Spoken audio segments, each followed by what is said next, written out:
প্রিভিয়েট।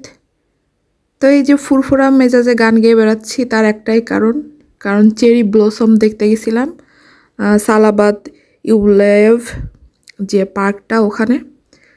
তো ওখানে আমার মতো অসংখ্য মানুষ আসছে, ওরা অবশ্য রাশিয়ান। তো যাওয়ার পরে হয়েছে কি গাছের উপরে সব ঝাঁপায় পড়া হয়েছে, আর এত একটা মিষ্টি ফ্র্যাগনেন্স আসছিল, আর সবাই অনেক ছবি তোলাতে বিজি ছিল। এই তো, আর খুব উপভোগ করতেছিলাম পরিবেশটা, আর খুবই নির্মল বাতাস। চেরি ব্লসম আর সবার মাথা খারাপ ছিল, বিশেষ করে মহিলারা। কিছু কিছু